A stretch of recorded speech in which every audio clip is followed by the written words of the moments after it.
মঙ্গলবার জেনজিদের বিক্ষোভের মুখে পতন হয় নেপালের ক্ষমতাসীন সরকারের।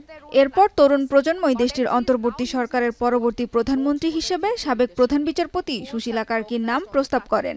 আর নবনিযুক্ত প্রধানমন্ত্রীকে বাছাই করতে নেপালের জেনজি সম্প্রদায় ডিসকর্ড নামের যুক্তরাষ্ট্রভিত্তিক একটি ফ্রি মেসেজিং প্ল্যাটফর্ম বা গেমিং অ্যাপের সাহায্য নিয়েছে।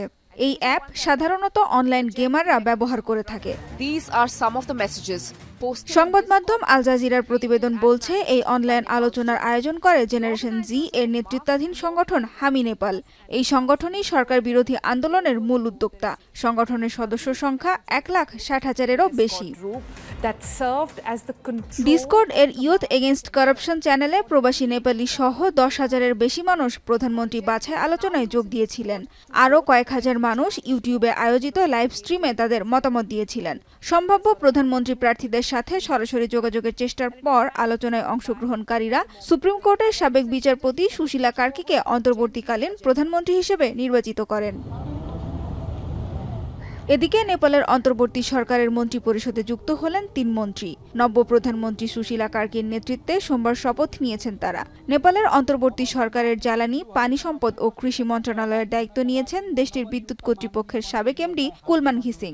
আইনজীবী ওমপ্রকাশ আরজাল শপথ নিয়েছেন স্বরাষ্ট্রমন্ত্রী হিসেবে এবং অর্থ মন্ত্রণালয়ের দায়িত্বভার গ্রহণ করেছেন রমেশ্বর খানাল। कसैको डर नमानी पक्षपात नगरी মন্ত্রিসভার বাকি সদস্যদের নাম পর্যায়ক্রমে ঘোষণা করা হবে বলে জানিয়েছেন সুশীলা কার্কি। মোট 15 জন সদস্য নিয়ে মন্ত্রী পরিষদ গঠন করা হবে বলে ঘোষণা দিয়েছিলেন তিনি। এদিকে জেনজিদের নবনিযুক্ত প্রধানমন্ত্রীর দায়িত্ব নেয়ার পর স্বাভাবিক অবস্থায় ফিরতে শুরু করেছে নেপালের জনজীবন।